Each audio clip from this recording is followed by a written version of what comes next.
chance to advance to the World Finals this year, So allegedly in the Dubai.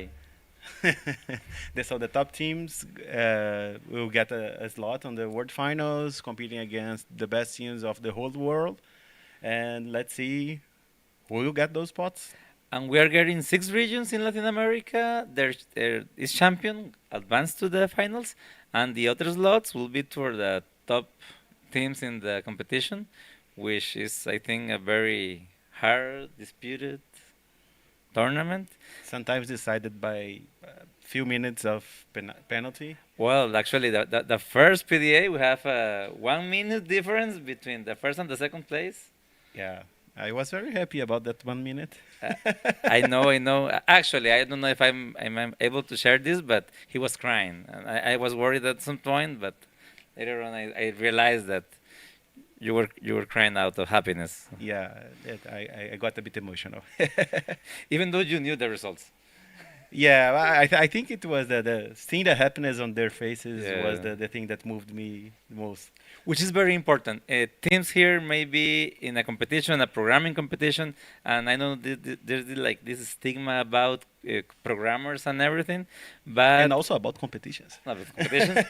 But during the competition, we can see a lot of emotions, a lot of I don't know, sweating. Even though they are seated, they are sweating, they are running, they are having a lot of adrenaline, they are having pushback. And well, actually, if you see the last World Finals, during the countdown 5 4 3, they got an accepted in the last seconds, which I think it's kind of the part of the spirit of what the competition means, and the fair play and everything that we are finding here.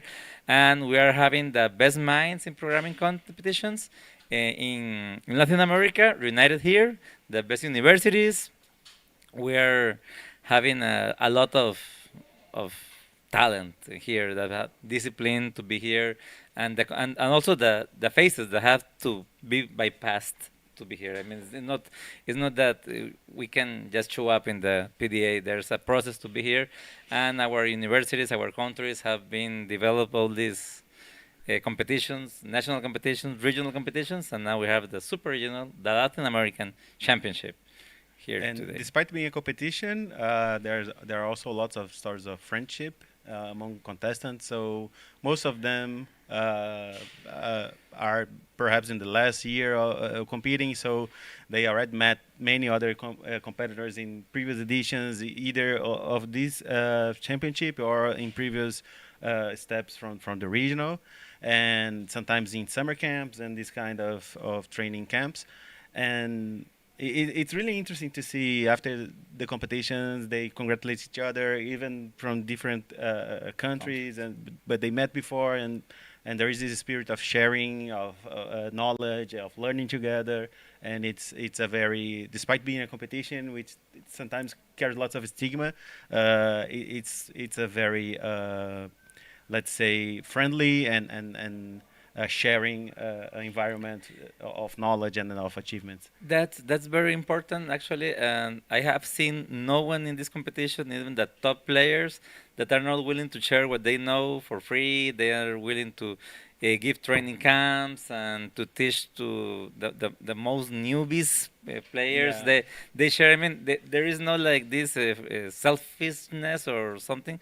They are actually more willing to share everything, and if you ask them, even you, which I'm me when I am not a contestant, I can ask them for some sort of algorithm, and they are very willing to share, even things I don't understand, but they are willing to explain everything that they know. And no matter where you are from or what Yeah. level you're competing. That's. I think that I don't know if it's some proper some from Latin America, but I think that somehow our culture, our sharing culture, and also that for being here, even though the knowledge is free in the sense of economic purpose, the price that they are paying for being here is a lot of attention, a lot of time, a lot of experience, a lot of studying, a lot of code forces, a lot of problem solving, which is what gathers us here And the today. production told me that we are getting the first images from the outside of the contest floor actually. So you can see the volunteers in green, and teams will start getting inside the contest floor soon. So there is the staff getting ready to show the directions and instruct the teams to get to their places. We can see some people in the end. I guess the teams are starting to. If you look at the top left corner of the video, you can see that some people are starting to get close to the contest side. So people are identified by the color of their t-shirts, right, Eddie? Actually, yeah, the leader, the our chair that is red, is the leader. So we have judges, we have RCDs, site directors, country directors, and the green shirt is our volunteers, our very valuable volunteers. They are local volunteers, so most of them Chilean, most of them students, and the main the main focus that we are having is the blue shirt ones. That is our contestants and coaches. Coaches and co-coaches are in blue, and so their team name is in the back, and we're having the best the best contest that we are going to have. Um, Something about the warm up. These are problems that have been solved in previous years, right? And so the challenge here is not to solve the problems, but to test the system, to know how to, I don't know, make printings, how to send a problem. If you don't know, you're not very familiar with Boca, our system. So try it everything, focus on how the team we're going to see it, to know the space work, the desk, and having the the uh, the floor director tested, the runners tested how to get everyone to know what this is about and how to behave tomorrow for the very big event. And we are getting some greetings from Dovie in the YouTube chat. Hi, Dovie. Good to see you here, or to have you here. Oh, great! Yeah, we are going to see the video. We are going to have the chat. If you want to interact with us, just write it down, and here we are. And the teams are holding the signs with the team name, the university names. So we'll be able to identify at least some of them by their signs. And besides the main contestants, which are university students, we also have café com leite. What does it mean for those that don't speak Portuguese? Portuguese. Actually, No, sorry, Eddie. in Spanish it's café con leche, which is very, very similar. I don't know, skim milk, maybe the translation. Actually, I know that there's a story about this name in Portuguese. Is that kids are not given straight coffee, so they made with a lot of milk. And the story here is that since there are some high school and this is an collegiate university tournament, so there are some high school guys that want to participate and they don't participate as a formally subscribed university. So there's a café con leite. That's what people in Code Force would call out of competition, right? Out of competition. So they will be here just for fun, but it's not worth like a prize or There's no a slot prize. or anything. Just so. for the fun. I mean, they're playing, right? But in this café con leche, what we're going to find is that, I mean, if the proper name of café con leche was to make a lot of milk with the coffee, I think that the teams that are playing in the café con leche this year, and I must say this, it will be like coffee with the steroids, right? With steroids. I mean, they are masters. There are some Latin American championships. I mean, champions. They have been in the like world an finals. energy drink with vapor chains, something like Yeah, this. exactly. It's coffee with an energy drink. That's it. And they are. I mean, that's the strongest competition that I've seen in the Café con Leche ever. And also we have two teams from Carnegie Mellon University as guests, and And yeah, we are having, I guess, the. And some Latin American that are retired, they can't compete anymore. They're not university students anymore, but they are here just for fun. Some of them, right? But I know that in the Café con Leche are at least 9 Latin American champions reunited. I mean, some of them more than once. And yeah, that would be a very good Café con Leche. And as far as I know, I think we can somehow share with you the what's happening in the Café con Leche too, because they are also will be very enthusiastic and entertainment. And we can see now many teams the camera going through the teams and receiving less instructions from the staff.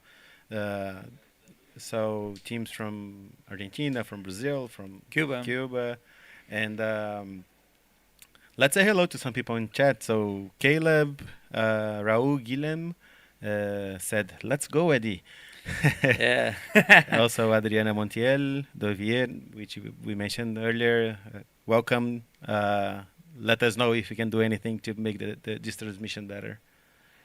Yeah, sure. And well, something very interesting that we are watching in the video is that the names of the teams, they select the name almost freely. There are some little restrictions, but I mean, you cannot do something that make harm someone with your name, but the names are many times very funny, right? Yeah, there are puns, there are jokes, reference to pop culture And all- also all- geek culture.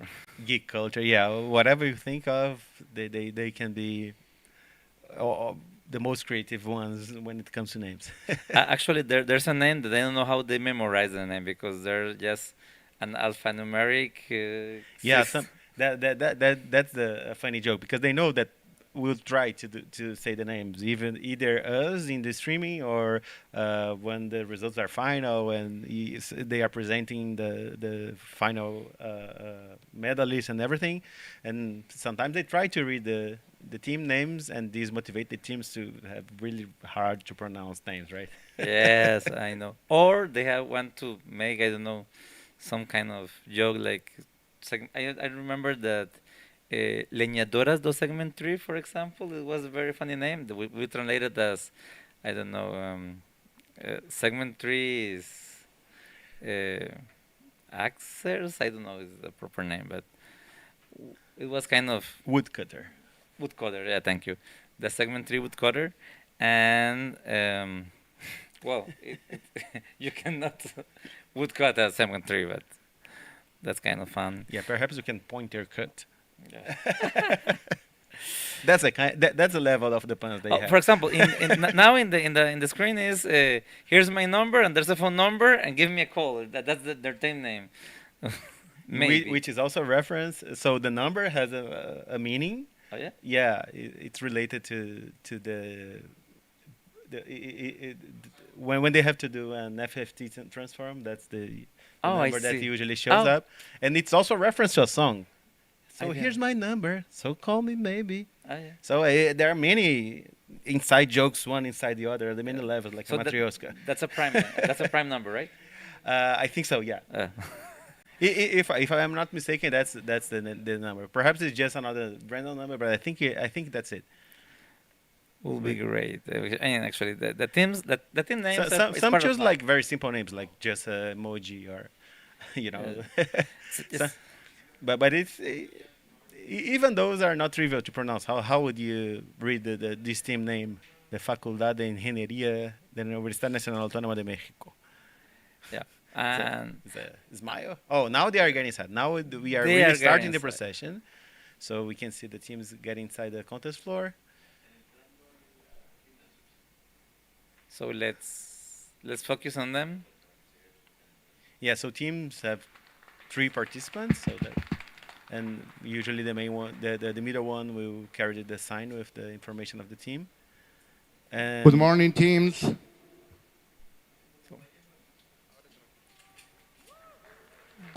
So I'm not sure if Please follow the route. in this stream Good you morning, can hear teams. the floor sound.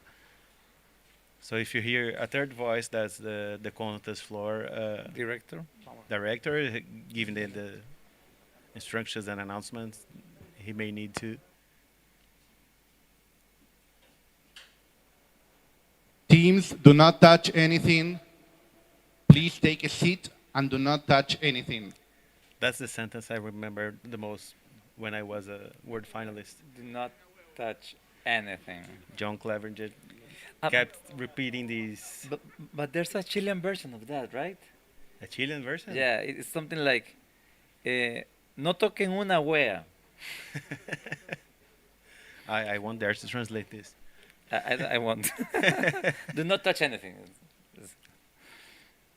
Yeah, now we have a take from the contest floor, so teams are getting inside and finding their seats. They already know what their seats are because they had the Huawei challenge yesterday. Huawei is one of the main sponsors. We have two diamond sponsors, Huawei and JetBrains. We will talk to them tomorrow. And during the challenge, they already had the first contact with the computers they are going to use. And they already know where they will be seated during the competition. So during the procession, they have to direct themselves to their positions and wait for further instructions. Do not touch anything for now, but at some point they will log into the system, and then when the warm-up starts, they will be able to test the system that's used for submissions and try the IDE and whatever resource from the system they may need. And They will be able to test it for the duration of the warm-up. and the usage of the team. Good morning, reference teams. and that kind Please of stuff they are going proceed to your use. computer and do not touch anything. Please take a seat and do not Not touch touch anything. Something important is that these are Remember, you may not have any electronics with you. university studies. You may not have anything else that your reference.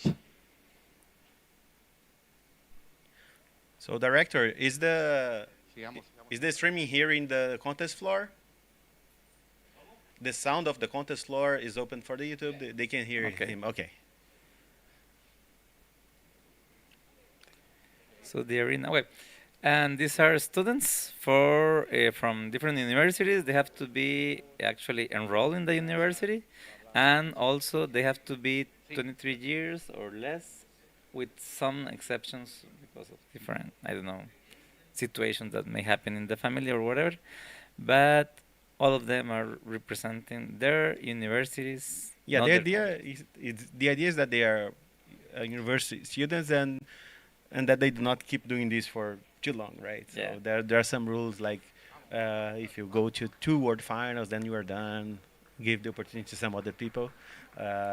Also, if you have 5 regional contests, you're done.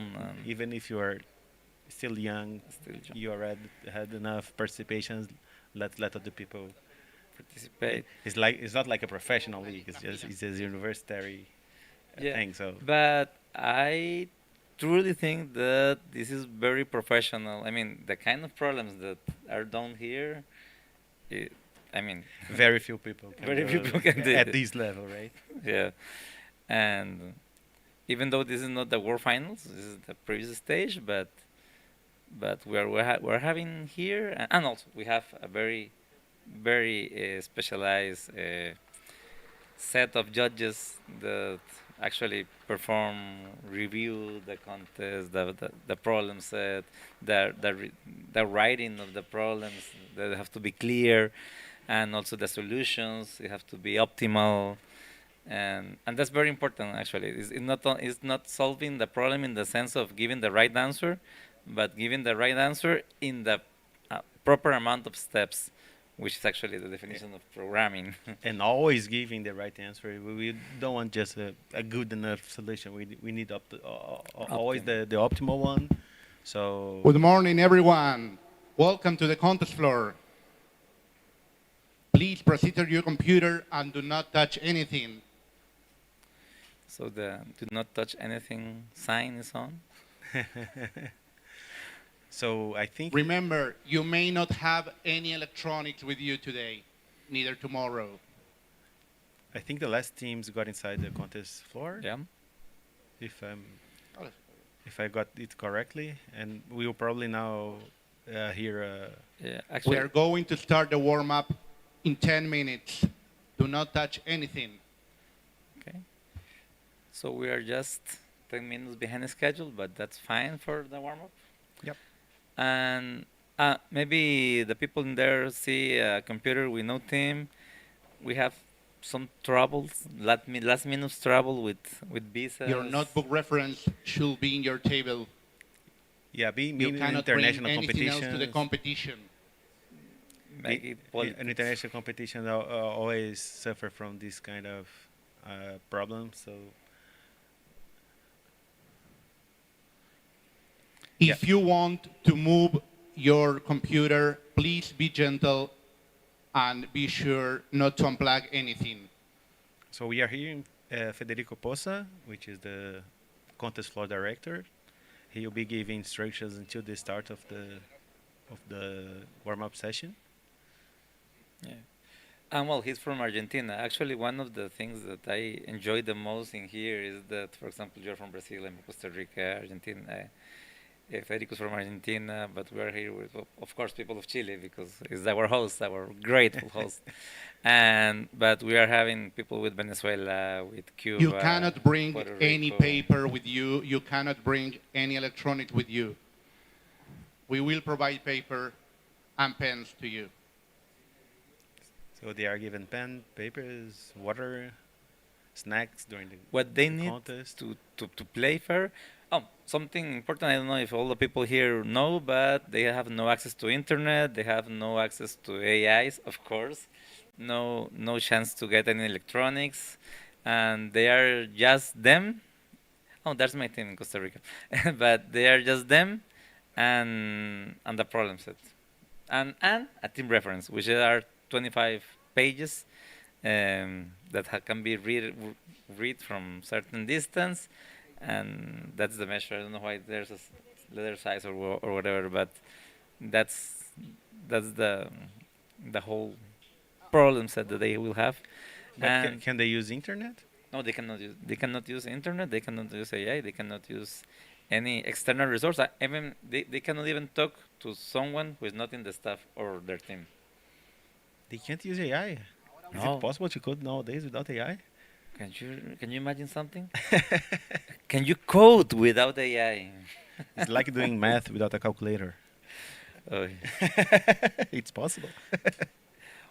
And actually nowadays, AI tests are made on competition programming, and it's also what AI have accomplished is interesting, just like in chess, a couple of decades ago.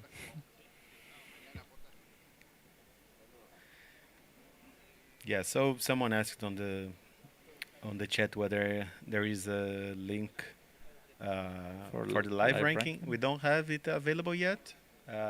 We will look for this information as soon as systems and judges are Are free. okay with it, and they'll provide it as if one is available. So we're having how many countries in here today? That's a good question. I will check because Teams, I don't want to give the remember, wrong information. tomorrow you cannot bring your knapsack. You cannot bring anything with you. So- If you have your cell phone with you right now, please tell us. You may not have any electronics with you. No electronics.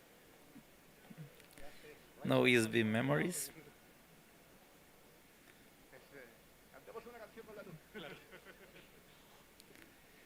There has been a discussion if we should allow sometimes AI in these competitions. There's a majority in the world that says no. There will be changed totally the nature of the competition. And I remember what Rafael from Colombia said, and I totally agree. We have been using internet for decades now, and internet is everywhere, and the usage of internet is widespread. but we still do not allow internet on the competition. So why should we allow the AI? Yeah, and I think one of the main issues is that some IDEs are already putting AI inside of them. So there are local software without internet connection, but that has some, let's say, enhanced autocomplete functionalities that may provide some advantage. But since they are not aligned, the models are limited. But we don't know how good they can get and how these would influence the competition. So, but for now, I think my position, my personal position is that doesn't make any sense. Like, it would be a different competition, right? It's like, I like the analogy with calculators and math as well. It's different. You don't stop studying math because you have calculators to do summations and multiplications. So the same idea applies here. We don't stop studying algorithms just because AI do some of them. Teams, So do not touch anything. so yeah, it wouldn't make much sense to allow them. And I know if the AI can solve the easiest problem, so you would only have hard problems. But then it gets Yeah, a tough competition for those that are in their first year. It totally changed the format. It would be to totally remade. yeah, So and if someone else wants to create a new one, or perhaps a different division for ICPC, perhaps, but this competition, it doesn't make sense to allow AI in it.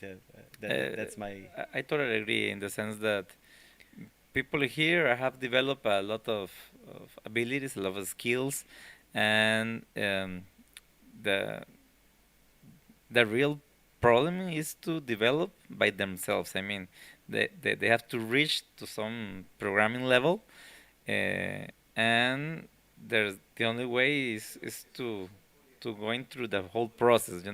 Not skipping the easy problems and going directly to the hard ones because that's missing the point. I mean, you're not running before crawling and walking. exactly.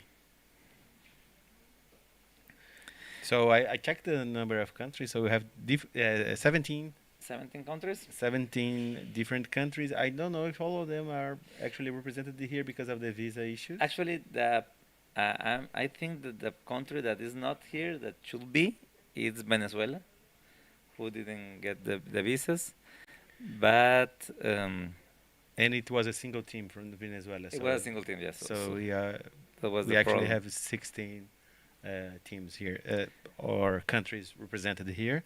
In how many teams? 44, well, 41, I guess, because of this. But that's a very interesting number. Also have in the chat people that are supporting their university, like Rosario, Argentina, the Universidad Nacional de Rosario, I guess. And yeah, people are free to show their support for the teams. Let's see, can Argentina beat Brazil this year? That would be a first at this level. At To be this fair, this at the World level. Finals, they are. The World Finals is like quite the opposite, right? Yeah, in the World Finals, they are a bit ahead. I believe. Actually, just Universidad de Buenos Aires has nine first Latin American Best Latin American performance at the World Finals. at the World Finals. Yeah. Yeah. But well, so far the the competition it's here. It's what they got, and I was about to ask you as a unbiased person, a person that is not just Brazilian but professor of one of the universities represented here. Who do you think? Who would you like to? So for full disclosure, so I am a professor Teams, you may log in now. You may log into the system now. Oh, so we are about to start. 5 seconds to Five start. seconds away. So the concept floor just allowed them to log in the system, and now we have the scoreboard visible for us. And The warm-up has started. Yeah. So yeah, so just to finish the No. previous reasoning. So I'm a professor at the University Federal de Minas Gerais, and there is a team from my university here, and they got they were at the fifth position in the regional, so they have some chance of getting at the first place. That would be a second, but I'll try to hold my feelings and be try to be objective during the streaming. which is which we can appreciate that, but to be totally honest, as a professor, when you see a student of yours being here, and I mean, there's something that you can't hide somehow, the happiness that we're having, and one Uh, of the nice picture. yeah of the important things in here about this competition, and you have said it, your team was fifth in the regional, but so since we have a lot of steps in between competition, and people, the teams can improve. I mean, they were fifth in the regional, so they know they are close. They haven't win, but they are close to winning, so they can keep studying. They have motivated to win the best, and this process is important because with more stages, people I think, I personally think, that are more enthusiastic about improving, about beating. I mean, even though we have said that they are friends and everything, but they want to beat the teams. They want to beat the trophy, to make a better performance. And I've seen this with the Latin American Championship, that even the number of problems in the World Finals have been also improved in Latin American, even though the number of problems maybe not be that representative on the scale, on the rankings, on the standings, but it's also important how to see the teams to keep pushing them. I mean, to keep giving the extra mile. What they say in English, they are breaking the leg for for for getting to know many more people. Yeah, and but that thing. Oh, we have our first submission. So with less than 3 minutes of contest, we already have a submission on problem D, which is a no. So we don't know whether it's a wrong answer or a time limit, but it wasn't accepted by the judges. So whenever a submission is made, so the teams have to write their own code to solve the problem, and these go through a system to the judging machine, which will compile and run that code through a series of test cases that were prepared in advance by the judges, and if it answers correctly all the test case, then it's an accept, which will be in green, and will increase the number of solved problems. And if not, the teams get some small feedback, just the nature of the problem, like if it was it has given the wrong answer, or perhaps it ran for too long without giving an answer, that would be a time limit exceeded, and there are some other verdicts like those. And they have the chance to try the problem again with some penalty, which will be used as a tiebreaker if needed. Actually, the penalty just happened after the problem is accepted. Yeah, So that's important, and also you get no penalty for a problem that you didn't solve, no matter how many times you tried, right? exactly. And also there's a kind of mistake that has no penalty, which is compilation error, because I mean, normally it happens that maybe you send a problem and you put the wrong language to compile, and it's unfair to, Yep. that's a mistake that has nothing to do with the And, programming. and the most important thing is that the team got no advantage, right? Because when you make a submission, you are getting some information, whether it's right or wrong. But if it didn't even compile, so the team got no information about the problem at all. And So there's no Teams, reason to penalize it. Actually, the it lost stairs time to the because it sent, bathroom lose some right time here, to send the right problem, and then they near the wait door, until the verdict. and you can go whenever you want. You don't have to ask for permission to go to the bathroom. Yeah. So this is stating some. but what's happening? I mean, there are two submissions, two wrong answers so far. It's, well, actually, for a warm up for programs, it's a new thing, right? Normally are three. Yeah, it varies a little bit. Sometimes in the World Finals, for example, it's very common to have the same problem appear multiple times just to test the scoreboard.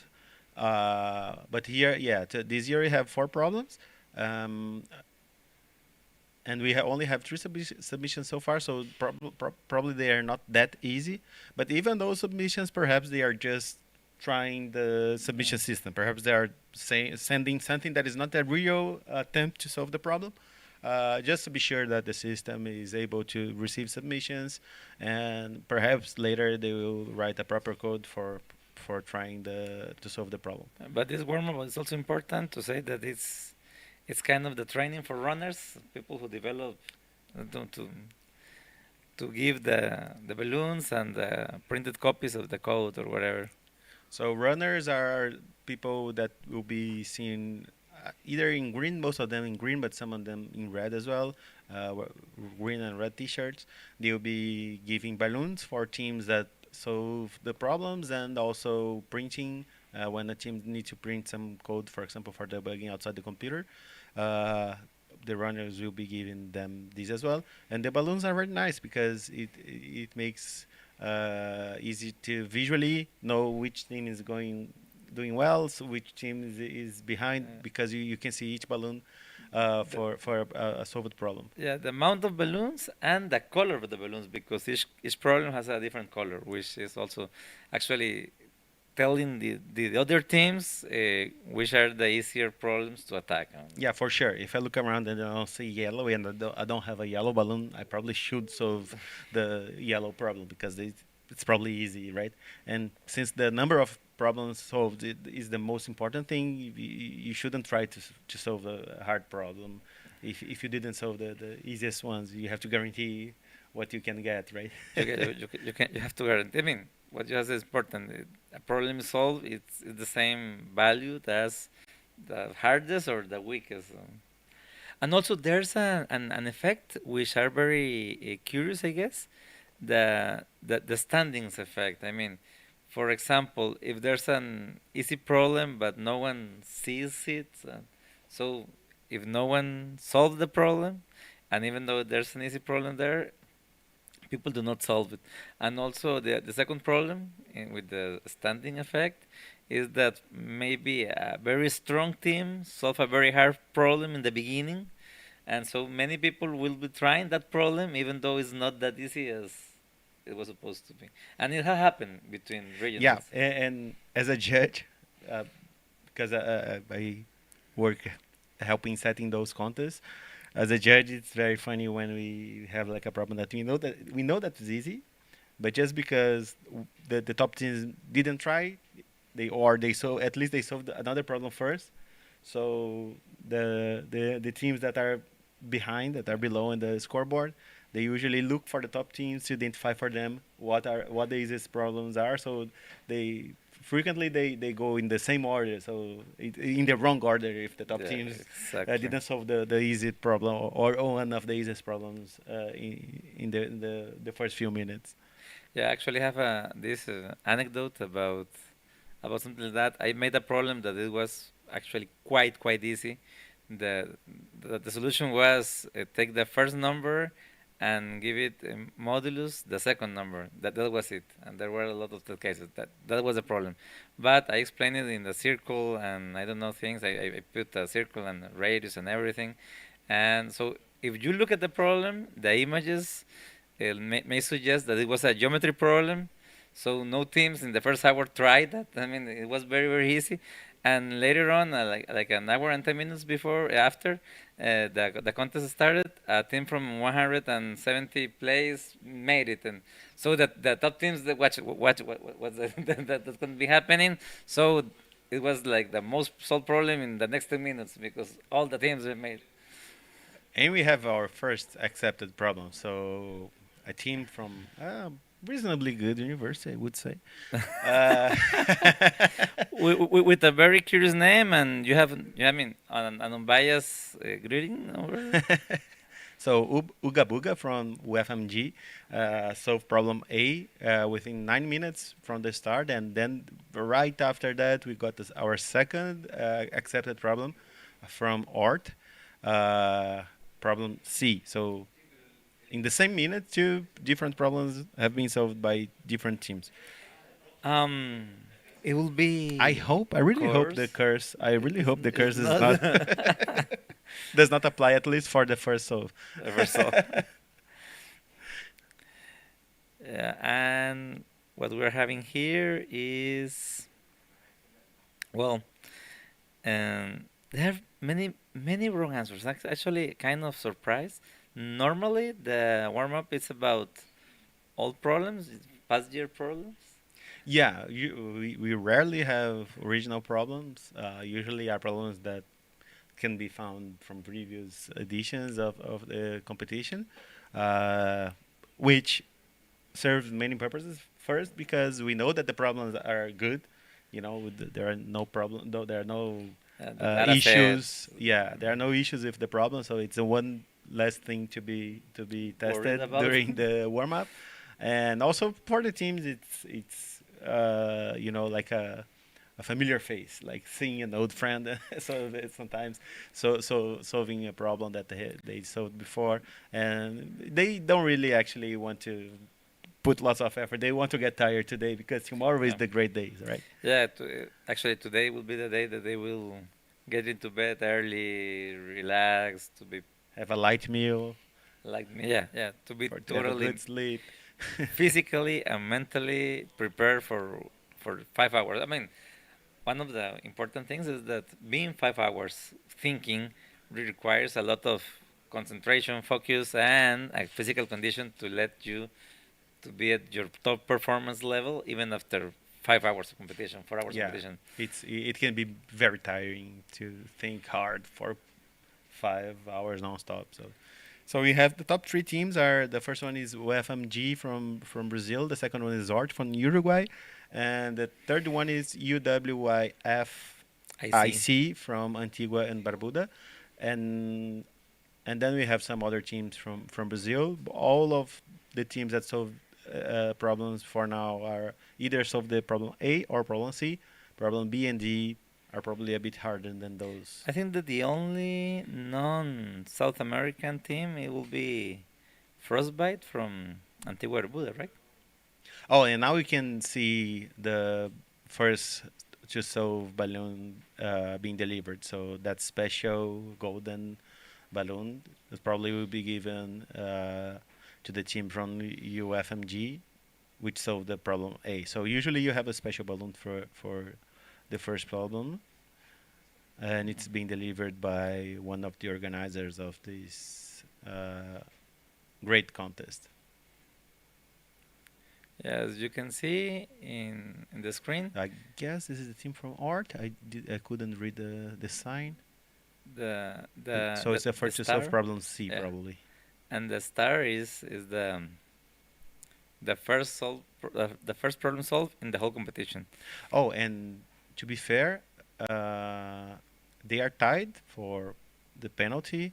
So I guess the submission from Art got in the judge earlier than the submission from UFMG. So I guess the tie breaking is not being applied in the scoreboard, and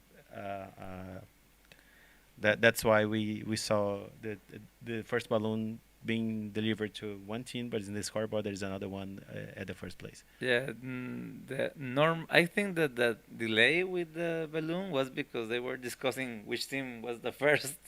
Yeah, that I think the system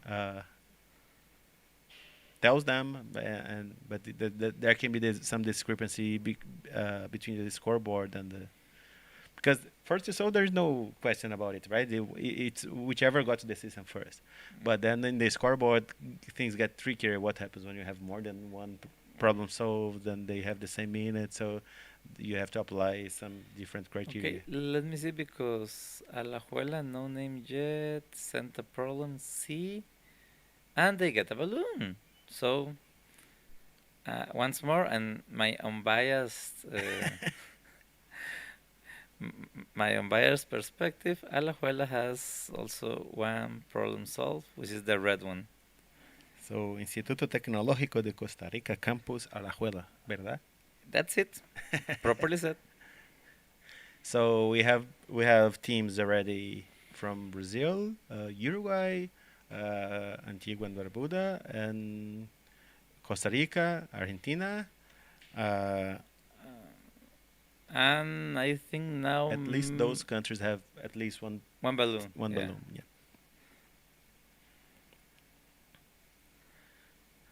And I see Mexico. Let me see if Mexico Let, gets. let me No, let us scroll down a little bit. yeah, actually, Mexico also got a balloon. Chile as well. Universidad de Chile One of our hosts. and UNAM, which is Mexico, right? Yeah. And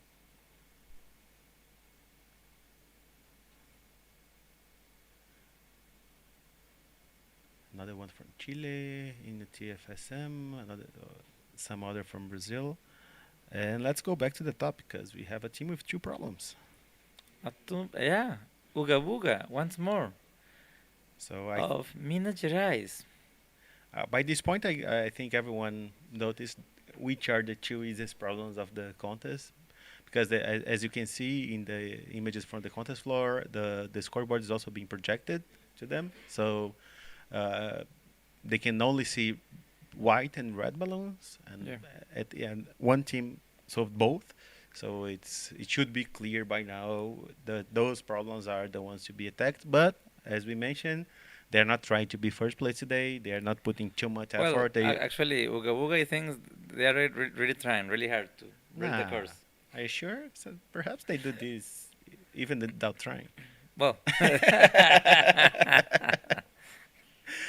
Yeah, but their focus today is to get used to the system, to the keyboard, to the printing system, because also since there is just one computer, and there are three people for uh, for each team, um, the way that they can work in parallel processing is one is a computer and the other one is debugging the code with the printed version of the code, or they can print almost anything that they want. I mean, they can, for example, like code something, I don't know, Pascal triangle or whatever, and they can print it out to just find a pattern or whatever they want to do. yeah. So that's one key important things about this competition. It's teams are composed by 3 members. There is a coach, but the coach does not take any role during the competition. They help them prepare, sometimes do some bureaucratic stuff. But during the competition, 3 students but a single computer. So it can be a bottleneck, right? Sometimes you have too much stuff to type in and just one computer. So you need to manage the time as well as you can. So printing is one of the ways of mitigating this restriction, because if you were just thinking about your code, perhaps you can print it and you can look at it on paper while someone else is doing something in the computer, either typing the solution for a next problem or perhaps debugging something. So the printing needs a very strategic advantage for teams teams that use it well may actually get some advantage. Actually, I remember from a coach that, okay, you have 15 hours of competition, five each, and just 5 hours of computer time. So you must maximize the computer time in the sense that only productively write code and solve a problem. If you know how to solve it, you can take the computer. If not, perform it and make it work.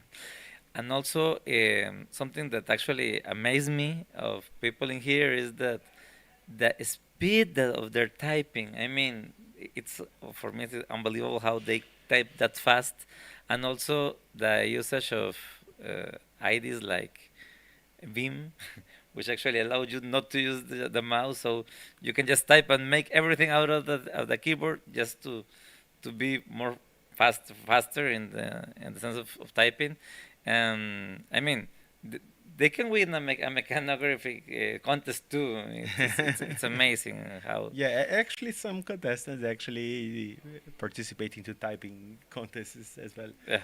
I've heard of some, but yeah, it can give you some advantage to be a fast typist. Although that's usually not what separates the top teams from the bottom ones, but it plays a role, right? Because as we said before, the time to solve the problems accounts to the penalty, which is the main tiebreaker. So for now, we have three teams with two problems. So what's separating them is the tiebreaker is the penalty. So for example, for the first team, they have 24 minutes of penalty, which is 9 from the first problem, which is the time since the start of the contest they took to solve the first problem, plus 15 of the second problem they solved, problem C. So 9 plus 15, 24, and that's their penalty. And the other teams took a little longer to solve both problems, so they are behind. And it gets really important to have a low penalty, especially in some situations where you have many teams with the same number of problems. So here we have from the 4th place until the 21st or 22nd. All of them have one problem, and what's separating them is just the penalty. So perhaps a few minutes can make a huge difference in this sense, and especially when you have medals on the line. So you don't want to get outside medal zone because of penalty, right? Well, just a quick question. Apparently, effortless. Uga Buga, Uga No, Buga is in the first place with 3 problems. actually, it looks like they had to put some effort because they had a wrong answer first or a wrong submission Yeah, first. wrong submission. Yeah, but it might be a typo. It might be, yeah, probably. They forgot to initialize a variable or something like this. Oh, and we're having Banana Script from Guatemala sending their first problem, and it's problem A, and they got the balloon. So far, 2 teams from Central America are having a problem solved, and that makes me unbiased happy.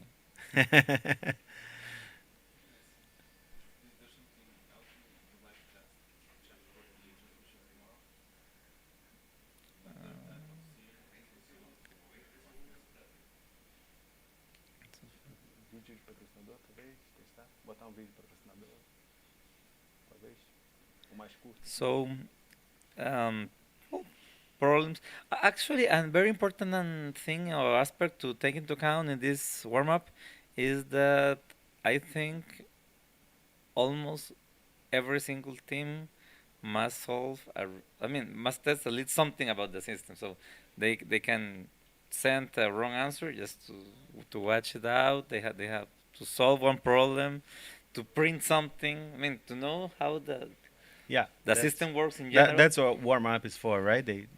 We don't want to, we don't want people having their first contact with the system, or at least with this version of the system, because the system is the same one used in the previous phases. But we don't want people to get confused about the system tomorrow. So today is the day for testing everything, clicking every possible button, every possible tab, and try to be sure that you know everything that's going on.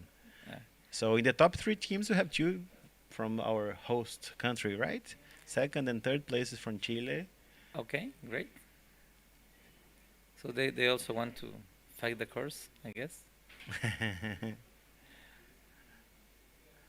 And what we are having now, the top team is in the screen right now, I guess. Yeah, they are getting a close at Uga Buga, and we see that they are actually focused, right? They are not like Effort. joking around. One is typing, the other 2 are discussing something.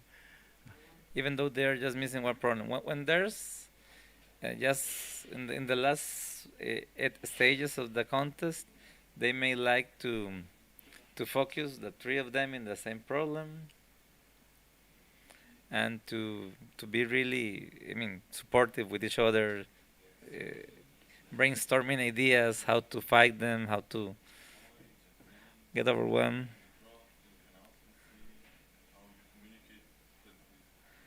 And Okay, so we are supposed to test everything. So one of the things we should test is playing videos because tomorrow we are getting some.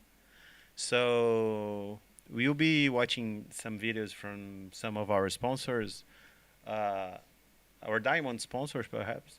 Yeah. So let's watch one of them, and we'll be back soon.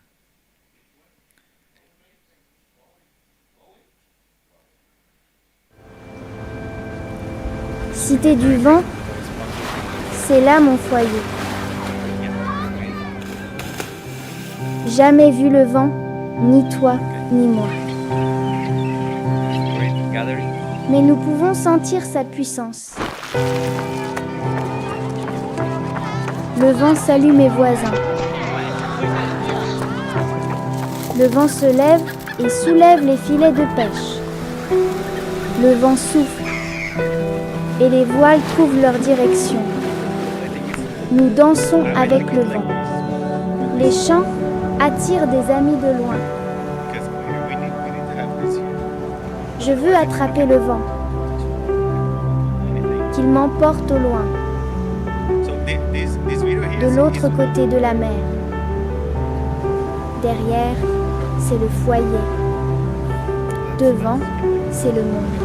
we don't need to see Je veux chevaucher le vent scoreboard. pour découvrir de nouveaux horizons.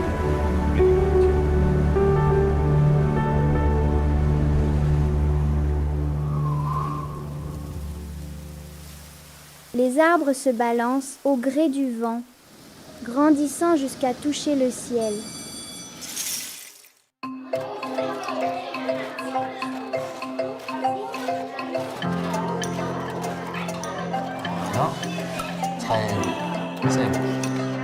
تعلمت من التكنولوجيا أن كل روبو أو كل شيء كنعطيه حياة جديدة باش أنه يتحرك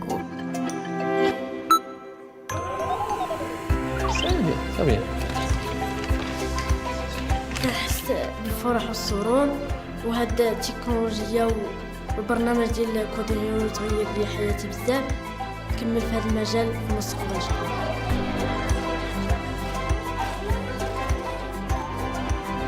Le vent transporte le sable le long des dunes, formant des paysages uniques.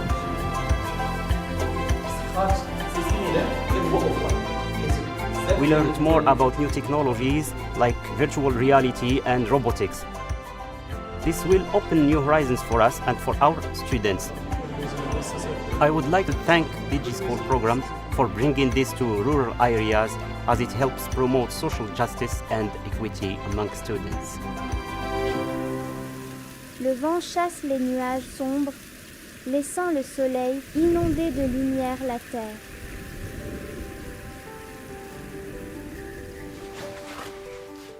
Merci.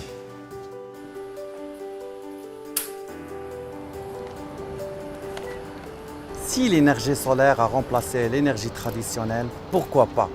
C'est mieux et propre.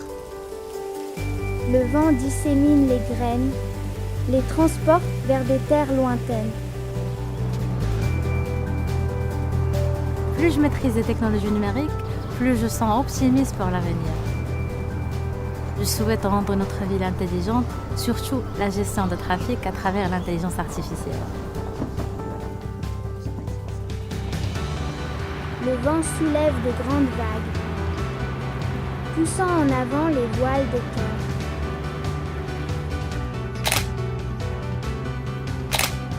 I took some great pictures. Grâce à cette plateforme, nous, passionnés d'identité et de technologie, nous étions rassemblés pour concourir et interagir.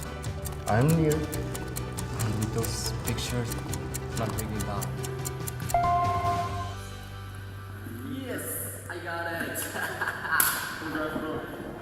Écoute le vent, tantôt doux, tantôt puissant. L'usage de la technologie, ça nous permet d'exploiter nos talents en tant que femmes.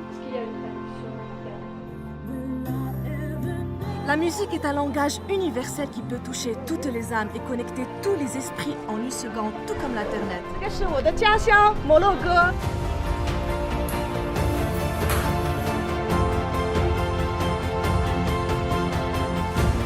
As a woman woman, I'm incredibly proud to be part of this family. It's like a privilege to break the stereotypes, excel in this domain by driving our team towards success.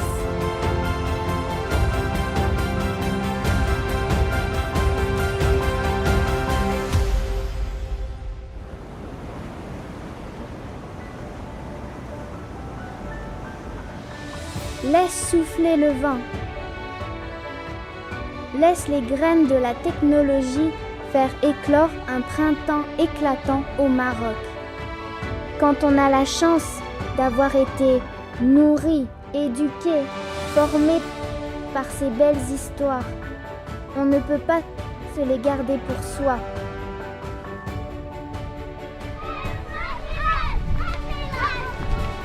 The art of possible is no longer.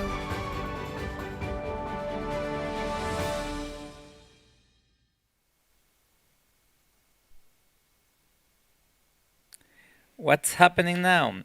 Thank you for Huawei for their great sponsorship, and as we can see, it's a global, really global company.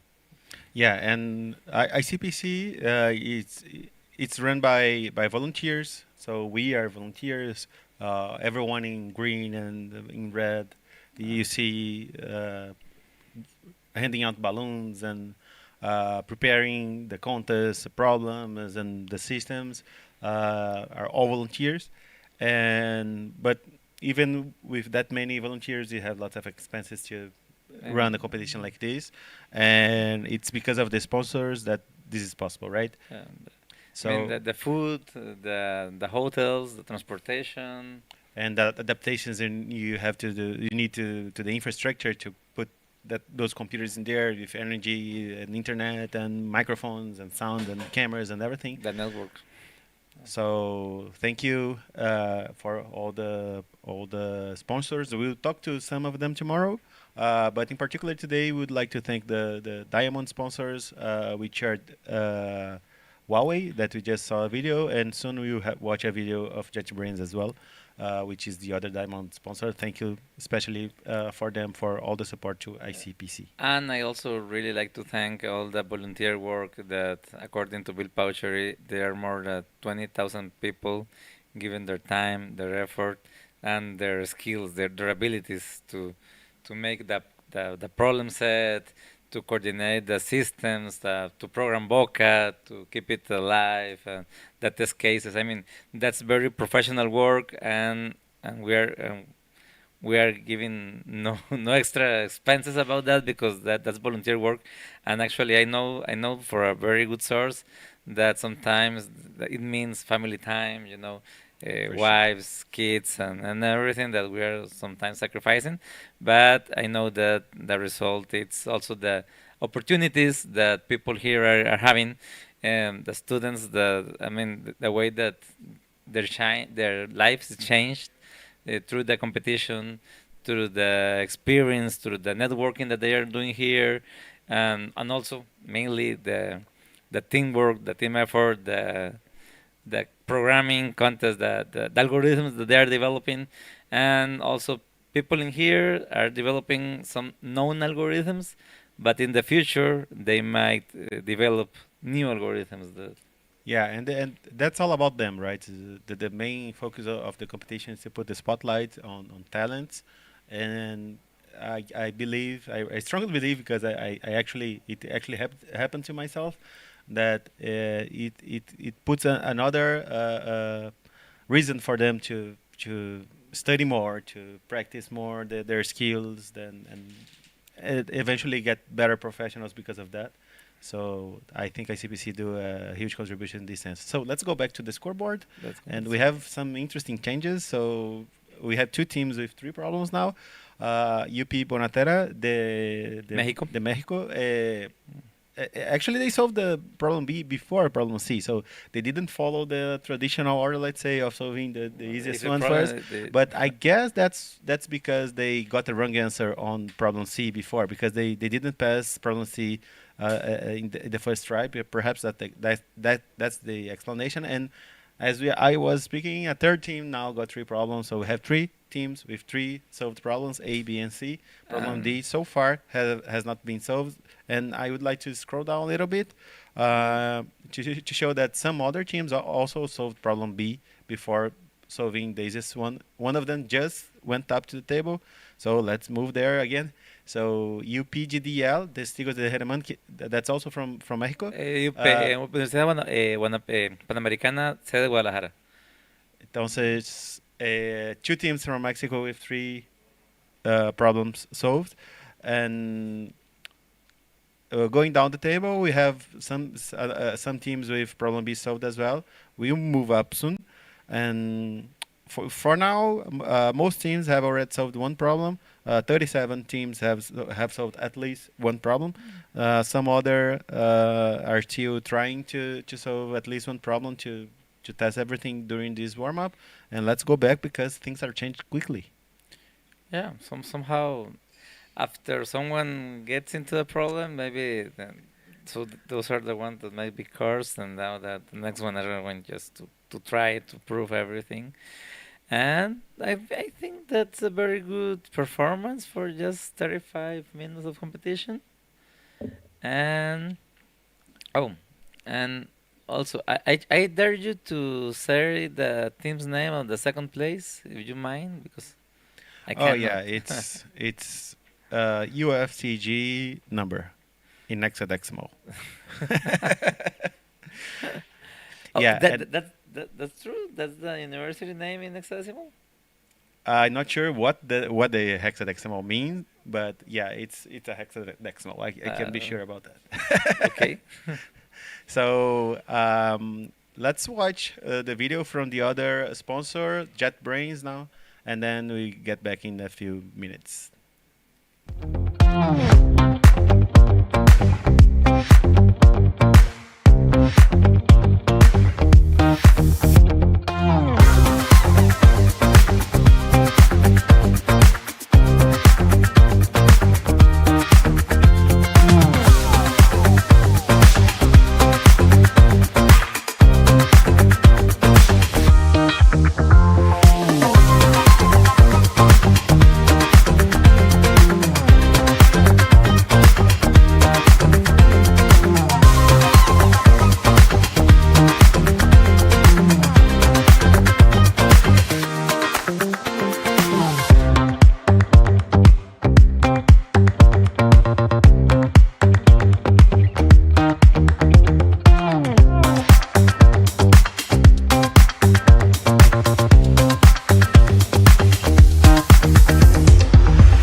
JetBrains is an ICPC community treasure.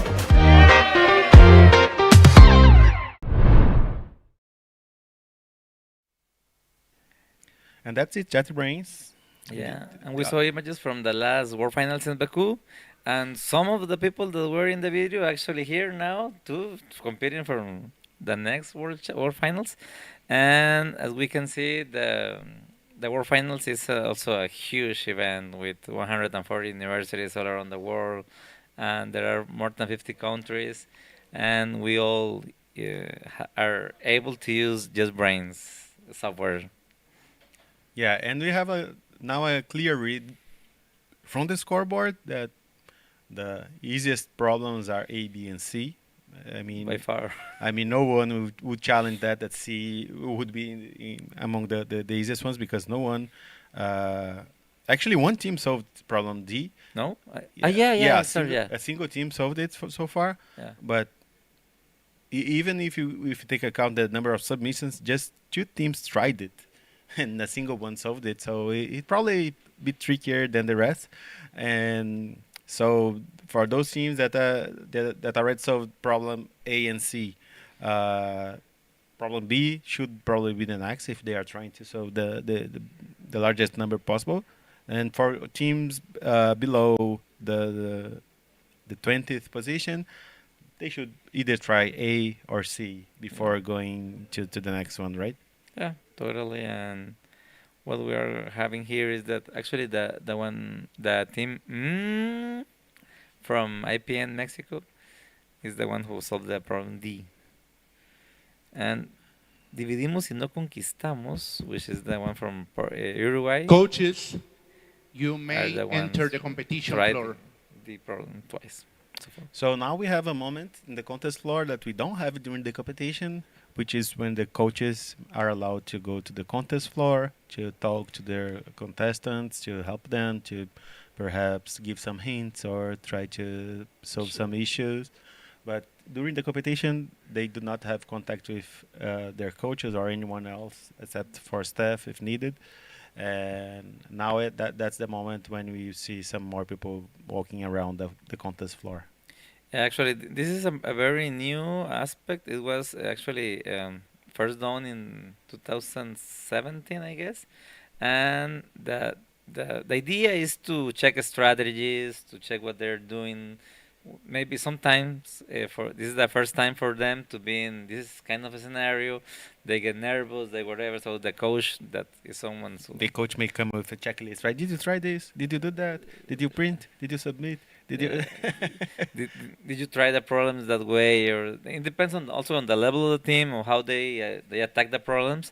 But it's also an important way to to make lower the pressure. Prepare students, check what they're doing right, what they are doing wrong. I mean, coaches, even though they have no contact with the coaches might see them through the watching spot. I don't know where is it, but they can watch it and they can say oh no, what they're doing, or no, they're doing this fine. This, I don't know. They can check if someone is on relax or whatever, and so. So this is a gymnasium for sports, and you have the spectator area is just the seats on one of the sides of the contest area. So we can see now that the coaches are getting the contest floor to talk to their teams and provide whatever feedback they may find useful. I guess it's coaches and co-coaches, because I've seen also the co-coach in there, and well, it is part of the experience, how to manage, how to talk to them. Yeah, and everything running really smoothly for now, right?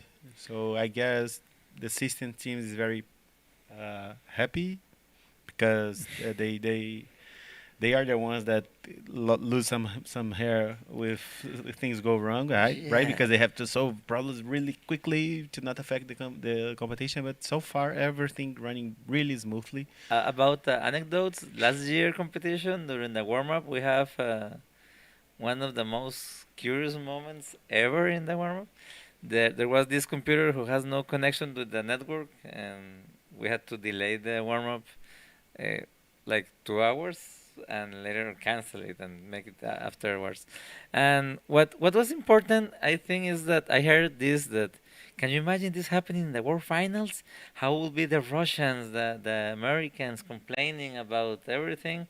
And what happened in the Latin American contest, and trying to prove that somehow we have a different spirit, is that they did the conga. Right? Do you remember there was this conga, and actually it was interesting because it was promoted by one of the Costa Rican team members who is Russian, and he just get to Constanza, he pushed it and hey, let's do conga, and he start dancing, and people rely on gathering them behind them. They did the conga all over the floor, and I mean they were having a great time, even though. And we know this kind of stuff happens, right? Even the largest technology companies in the world will have some blue screens during presentation of new features, new systems.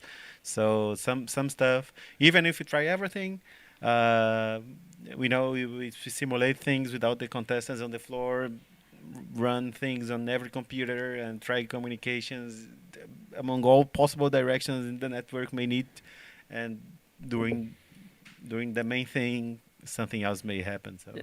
No, and I totally agree. But what I really enjoy was that Latin Americans, we were It's- relaxed. we have a lighter spirit, right?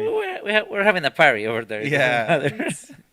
yeah, and that's one thing that's important. And going back to something you said before, so people are really happy to be here because when you when you attend this kind of contest, knowing that you have a chance to go to the next one makes you really motivated. And for some people, getting here it was already too hard.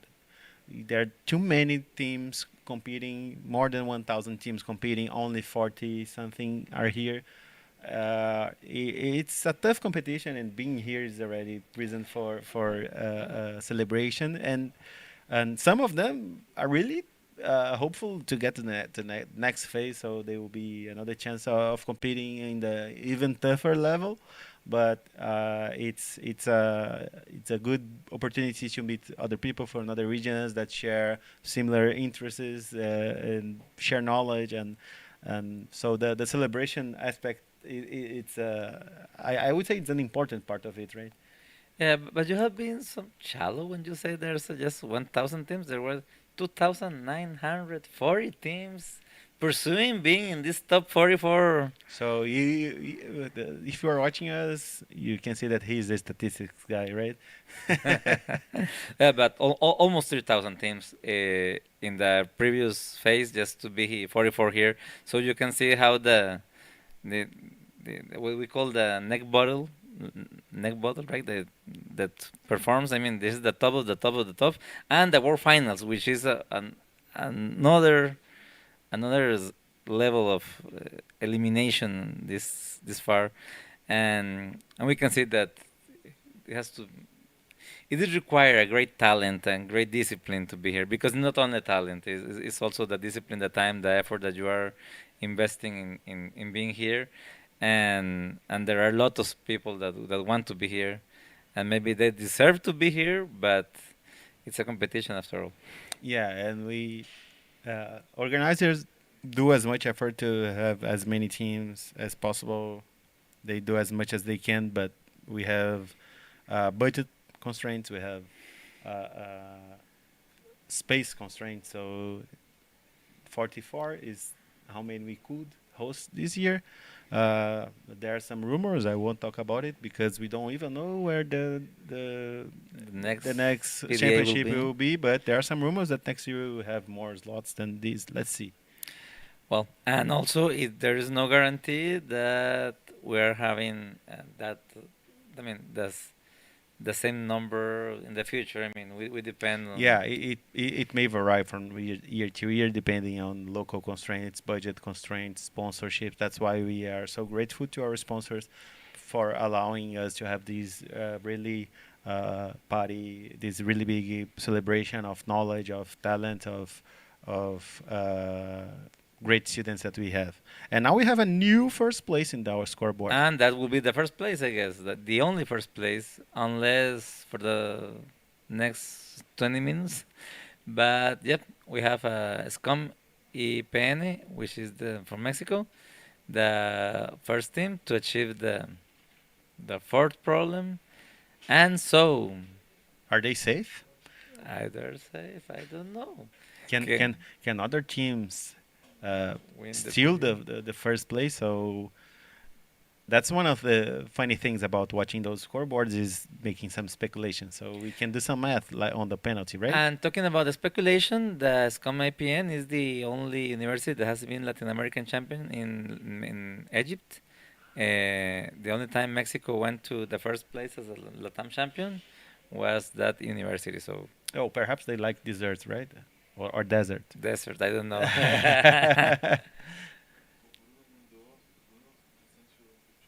Okay.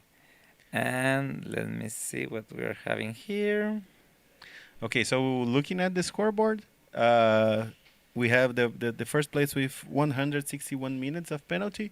So they're not that safe at that spot. So, for example, let's say if the second place solve a problem with 50 minutes, we are about to get to 50 minutes of contest. So they would go to 114 minutes, which is less than 161. So there are many teams actually that could steal that first place if they solve problem D within the next few minutes. So there's no definite winner for the warm-up yet. Yeah, because of the penalty, but that's the chance. We have an image here from the code. Maybe, director, can we place the image for the code that we are spending? And we can see here the code. Let me see if I can. So that's the difference between two different submissions. So a team had a loop that ran through different values of k, and the only difference between one submission and the following one is that the loop started 0 in the first submission, and the second one they started the loop at 1. And this was enough to make the problem accepted. So that's the level of mistakes. A single character in the whole code wrong made the wrong submission. They changed a 0 to a 1, nothing more. It might seem oddly or what a little. I mean, the algorithm was fine. The solution was fine. It almost looks like a plot from a movie, right? They changed a single bit, literally a single bit in the source code, and then the problem got accepted because of that. That's the level of precision they must have to get the code accepted. And that's what requires here perfection at every single bit. Yeah, so that's just to exemplify what may happen. Sometimes a single mistake, you just blink and you don't notice that you type a little thing wrong, and that's enough for. Yeah, now it's easier to see, right? Clear, maybe. That's the difference. That the red line is the old version, and the green line is the new version, and everything else kept unchanged. And that's the a single 0 that became a 1. Also, maybe it can be from an educational aspect interesting that the way that we managed to see the difference is a dynamic programming algorithm to check the difference between two documents. And I mean, if a human review this, it may find no difference at all. But that 0 to 1, it's something that is found by an algorithm too. And we have those algorithms running for you for studying all this. And now we should go back to the scoreboard and let's look what's going on. Uga Buga heard us. They tried for problem D. They tried to take the first place, but with that submission wrong, the penalty, if accepted, it might play against them. Yeah, so now it's getting harder for them to get that first place. So, for example, the third place, UFCG, if they solve problem D soon, they would take the first place and no one could take it from them. Yeah. So now penalties become slightly harder to compute because, some teams have already tried problem D, some didn't. If they solve it, the number of wrong tries will play a role in the computation of the penalty. So. Okay, and Zen Synapses from El Salvador has also, so now at this point every Central American team has a problem solved, and well, something important is that SCOM has no chance to get a better performance. That's what they got. Yeah, they can't improve, right? They already solved everything. They can't get the penalty down, so that's it for them. And funny thing is when you look at the submission lists on the left, so we can see that the team Helicóptero, the La UNC, they sent the same problem twice. They actually solved the same problem twice, and that's part of the warm-up, I guess. Warm-up, yeah. The same thing just happened with Synapses. They solved the problem A twice, so they are probably testing different versions of code just to see, I don't know, if this is lower version it still passes, these kind of things to be the most familiar with the season. They want to know as much as possible about the capabilities and time constraints and everything to gather information that might be useful tomorrow when trying different algorithms, different strategies for solving problems. Yeah, it's important to, well, during the real contest is useless to do that, right? Yep. But in the warm-up, I mean, they can, I don't know, it's like say they can try a segment tree solution and then a Fenwick tree solution, so they can test, I mean, the speed of the judging and that kind of stuff, which might be useful for the teams to know that. But it's kind of plain, right? It's like being on a game. They are the stars of this sport, and they want to make a few passes over the code and everything. Yeah, but we are approaching the first hour. So today the contest will be 1.5 hours long. So we are approaching the first hour of contest, and one team already solved everything. So they can rest? Yeah, they can already put their legs up and rest, save energy for tomorrow. And actually, they just used it 46 minutes, so half of the time they had available. So far in the PDA, there has not a single team solve all the problems. I think that in the regional we haven't yet. No, there was one, right? In the regional, I'm pretty sure that it happened. Yeah, it happened. And I think it was the last time it happened. It was 2016, if my mind don't miss. And in the World Finals, on the other hand, we have just happened once, and it was by this special character unknown. I mean, it was very famous, right? Tourist who in 2015 in Marrakesh, they solved the problems. I happened to be my first World Finals that I attend, and I remember in the last 20 minutes they just put the keyboard away and they cross their arms. They start talking, like playful, smiling, as they were supposed to, because they knew that they have already won the championship. And also, he actually announced it before in his account that he was preparing to solve every single problems. And so there was this saying that the programming contest is a competition between contestants and judges. But it's not. Let's make this clear. It's not. The judges want teams to solve many problems, but we need to do problems of different difficulties because we know that our teams with different kind of knowledge and experiences. But we actually get very happy when we are when they solve more than we could predict. Yeah. So that's usually a good sign that teams are getting better, and that's totally right. But also what you have said is very important. As a judge, it's important to pick the topics, pick the difficulties, because I mean, there can be a common topic, but put it in a different or harder way to try it. I mean, for example, binary search is not.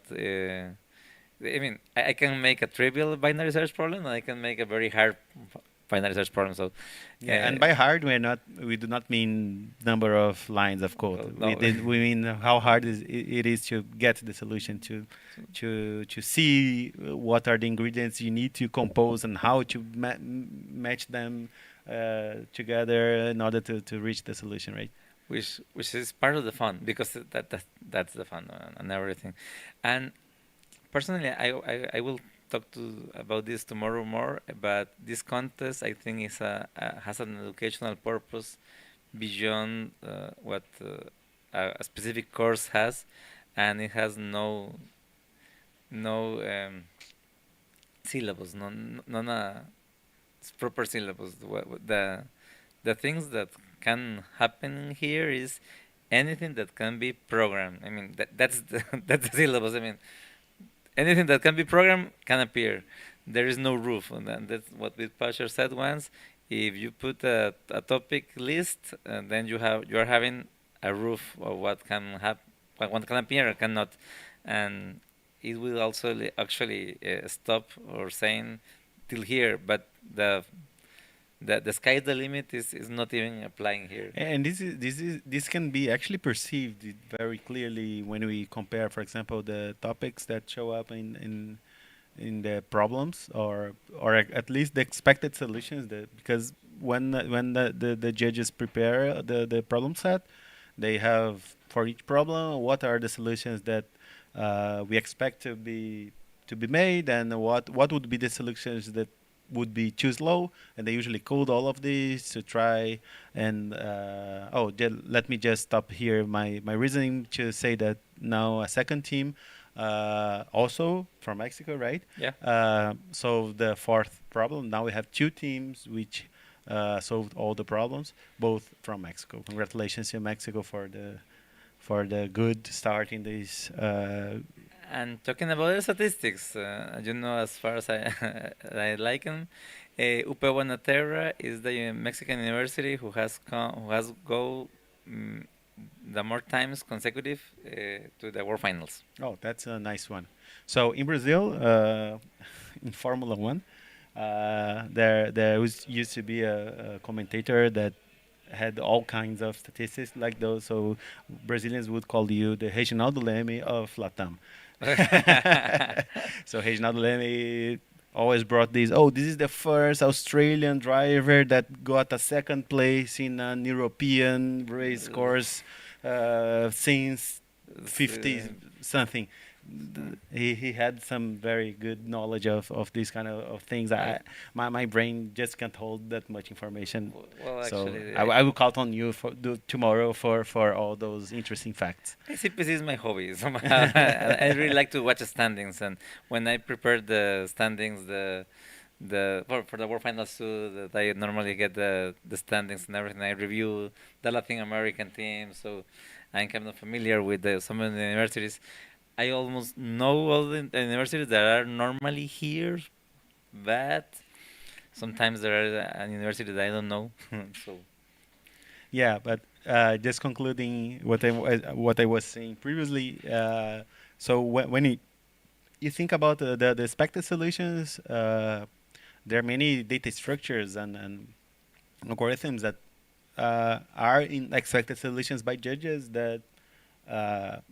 I would bet that 20 years ago, no team would even know that some of those structures existed. Yeah. So it really evolves. The competition is an evolving one.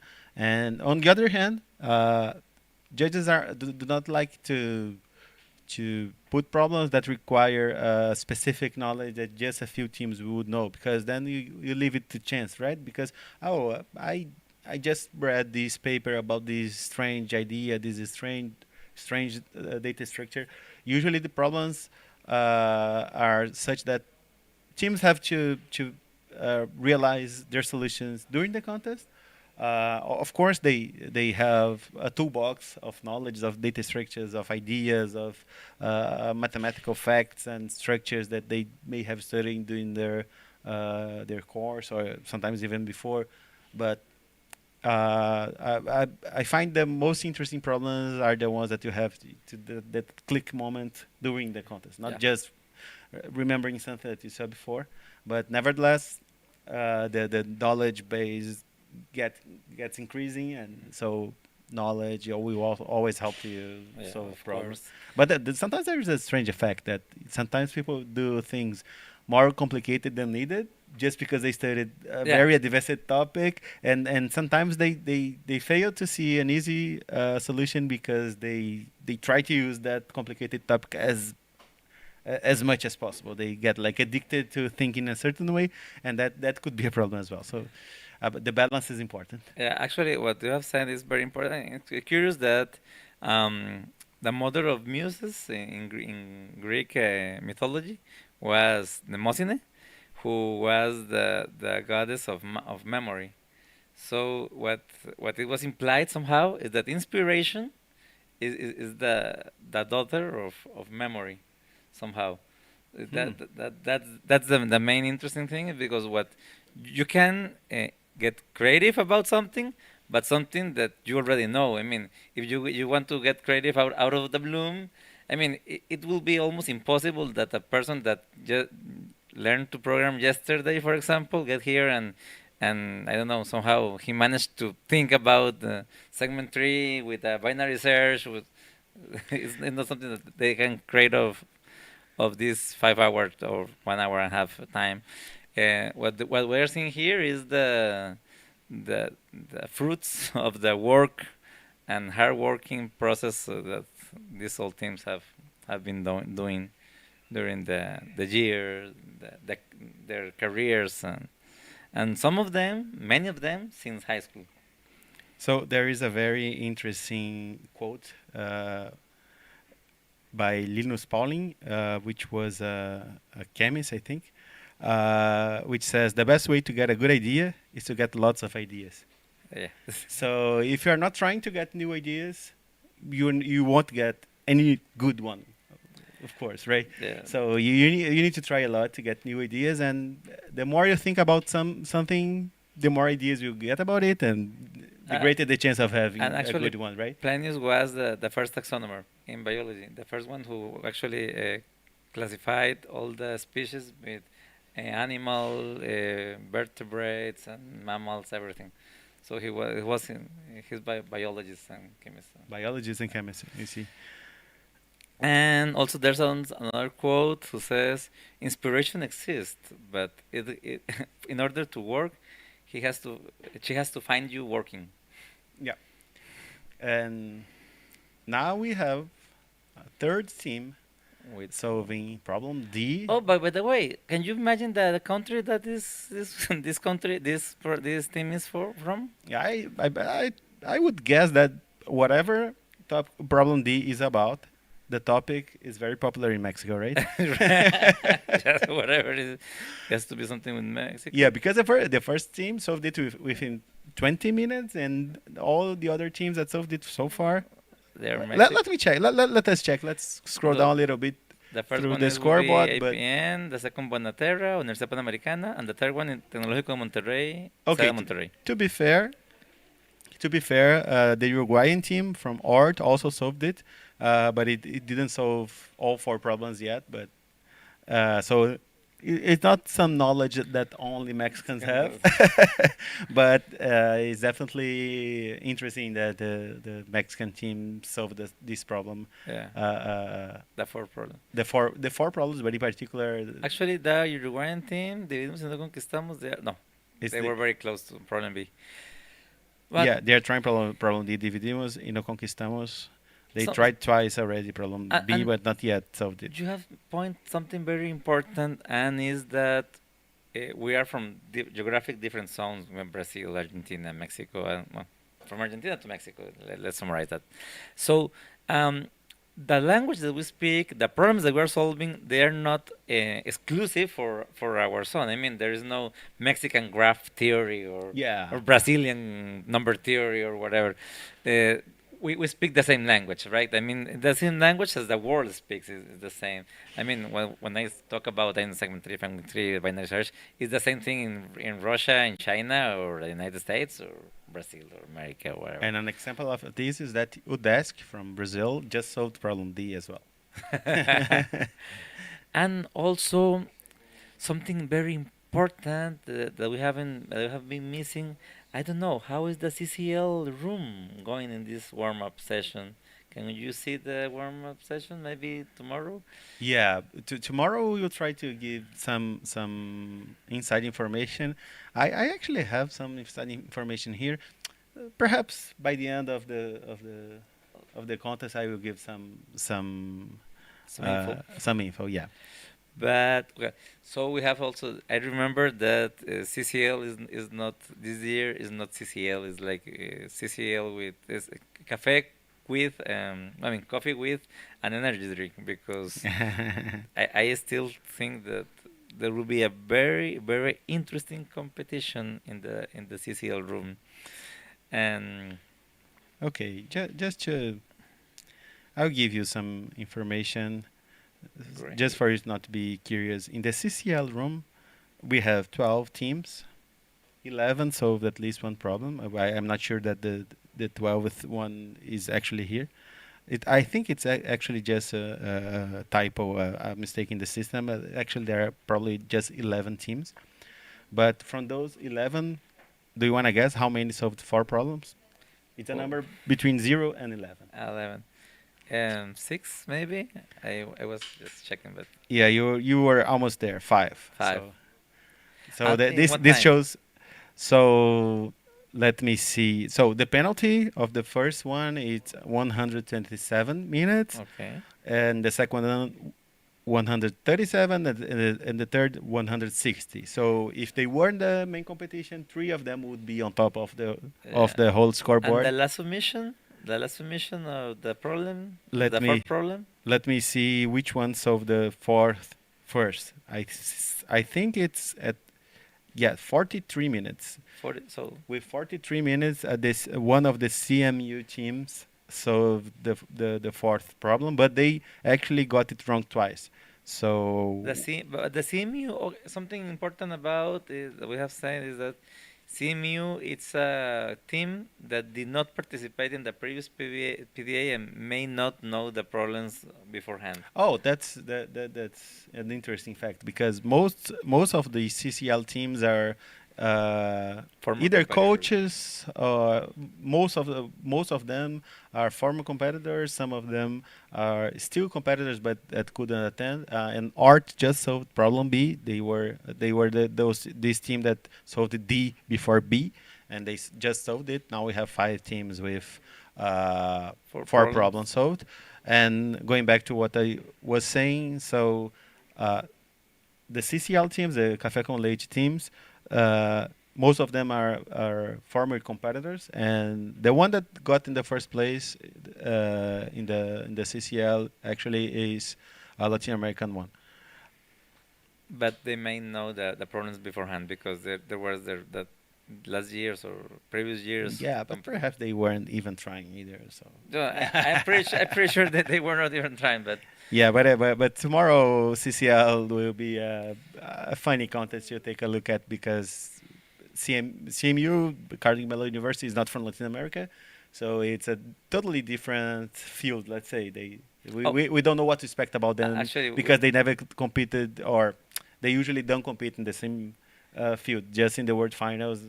Yeah. That's the only possibility, but we cannot compare that well different teams from different region, while teams that are in the main competition, the teams that are seeing the scoreboard, they competed with the same problem set in the previous.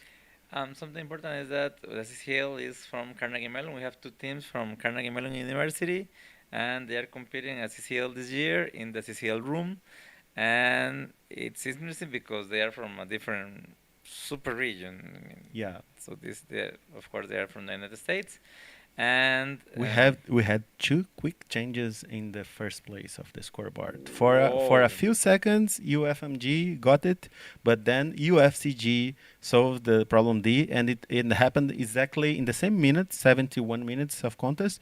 And what happened was that wrong answer from UFMG costed them the first place, because they had a better penalty until the third problem, but then these extra 20 minutes got them behind UFCG, and now I think UFCG is just well, they got every one of the problems at their first attempt. Yeah. So this illustrates very well that being precise is very important, because if you see the 8 teams that solved 4 problems, they are the only one that solved them in the first try, and that's why they are at the first place. Even a single wrong attempt would put them at least in the second place. But that wrong attempt actually plays in favor in coursing terms. Well, the second place, they did not win the warm-up, and we are 17 minutes away from finishing. Yeah, but now the first place is guaranteed, because even if the team in the 9th place, which has the smallest penalty, even if they solve the 4th problem, they would be to 144 minutes probably, penalty at least, and that would be greater than 138. So UFCG is the winner. Universidade Federal de Campina Grande is the winner of the warm-up. So we don't know about that curse, if it's true or not, but let's hope not, right? What I would appreciate is not to say the team's name for the first place. It would be very interesting to watch Carlinhos during the award ceremony say 8E6D0497. Everyone would sleep during this. During the team. Yes. Well, we are having a very nice. There isn't a team who has no accepted yet in the main content. Okay, let's check. So yeah, so far we have 40. We have 15 minutes left. So we just heard a floor director saying that we are 15 minutes to end the competition, and we have 40 teams that solved at least one problem. Okay. So I guess there are 42 competing, right? 41, because there were 3 teams that did not attempt. I mean, let me see. This one. I think this one is Yeah. is it not in there? I'm not so sure really. Yeah, I'm not either. We will definitely check this for tomorrow. Yep. But we have 40 teams that solved at least one problem, so that's a clear sign that everything is running well.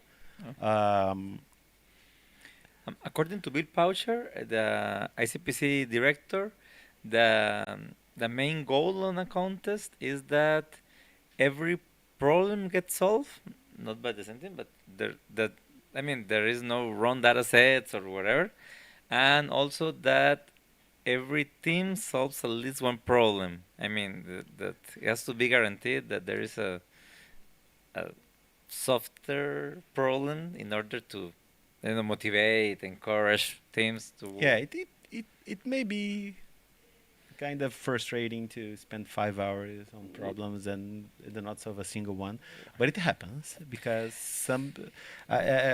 we are already in the super regional phase. Sometimes we have the regional phase. Every team here competing in the regional phase to classify to this one.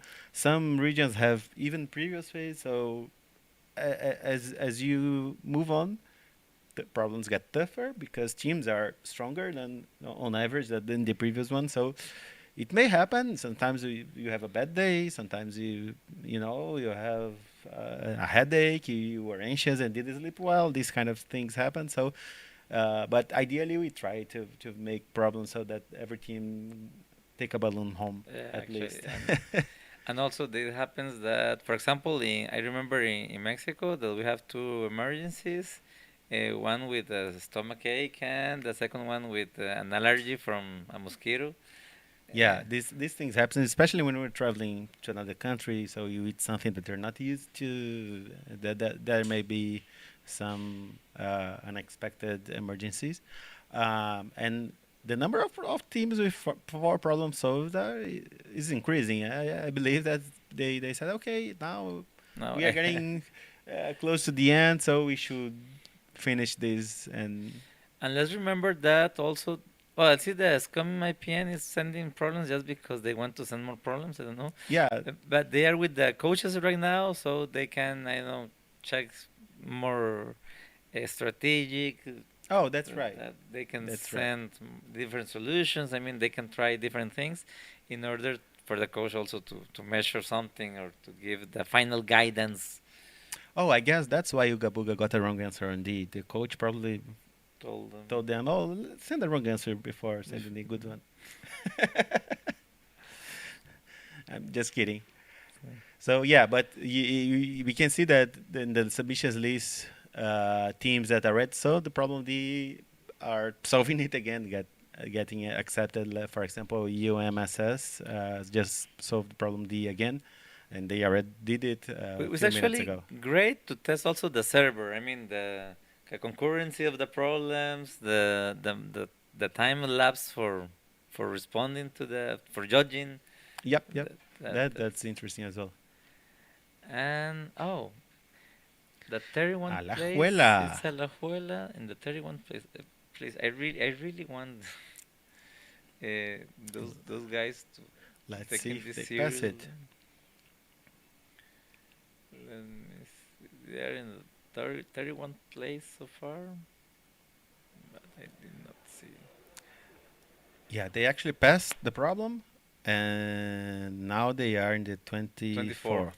They Yeah. solved the three Yeah, first problems. they are solving 3 problems. Yeah, and they are now in in these last few minutes, the last 10 minutes, they will focus on problem D probably. And I don't know, but we have this. Forget about the chat. There were greetings for Colombian teams. There were also greetings for Universidad Nacional de Rosario. And again, once more, people are 10 welcome minutes left. to send their messages. Guys, if in you these want to last 10 have your minutes. cell phone back, we have it over here. If you want to have it your cell phone back is a nice sentence to say. If you don't want to, I can keep it. It's something you can say in jail. If you don't want it back, I can keep it. It's nice. One more cell phone wouldn't hurt anyone, right? So far, I mean, at this Yeah, and they point, keep saying the seventh place keeps sending submissions on problem D. They're probably doing that kind of thing we were discussing of, okay, let's make it slightly slower just to see if it would still be accepted. it would be interesting to say. I mean, how much is lower? What's the Yeah, that's something that I remember doing when I was a contestant. the offset? Yeah, but you need to be careful with the conclusions because depending on the way you put unnecessary operations, the compiler may be too smart for you and optimize it. Yeah.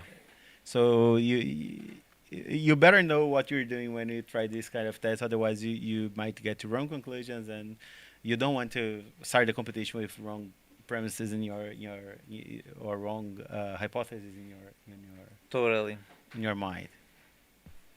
Totally.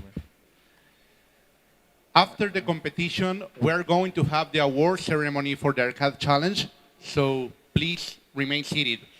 Please don't go to the lunch yet. Huawei challenge was it?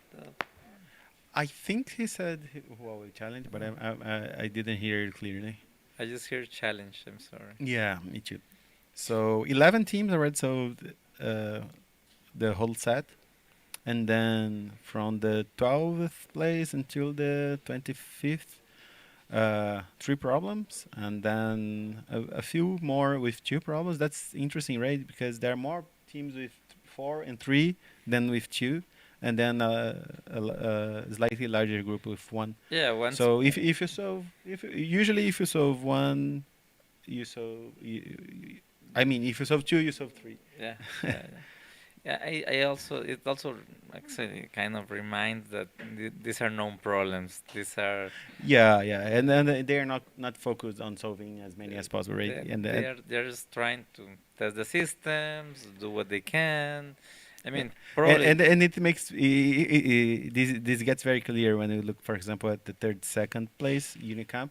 They solved problems B and D, which are the hardest one, but didn't solve A and C. They clearly weren't trying to solve, at least not in order, or of difficulty, which would be with a team trying to get at the best place possible. and this gossip about winning the warm-up and not winning the PDA. I mean, Perhaps they are trying to hide their skill. Their skills actually. They want to be in the focus on anyone, and I think that's fine.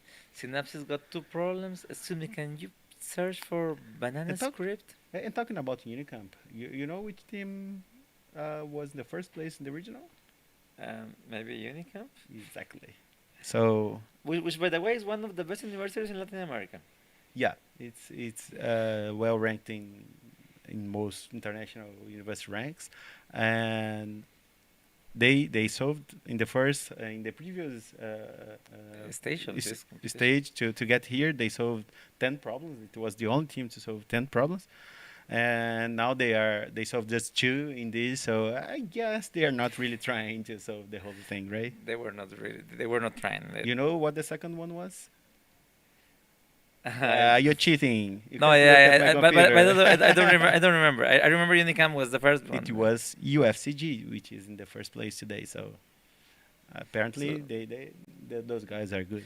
Well, they can say that they won to Unicamp in the competition. And the third Brazilian team is the second one today, and the third and fourth places in the previous stage are actually the team from UBA and team from UNC, which are not in this top position. So I guess they are not really trying to solve everything as quickly as possible in the warm-up. They will probably focus on something else. So we see different strategies, right? The top 5 of the previous stage, 2 are in the top 2 positions, and the other 3 are not even in the top 10. Once more. Five Sayings, minutes left. Sayings, gossips, curses. Different approaches for different kind of... Yeah, different strategies. I mean, they can try to focus on the problem solving in different ways. What is required to get the job done, right? I mean, Yeah, and they have 1.5 hours.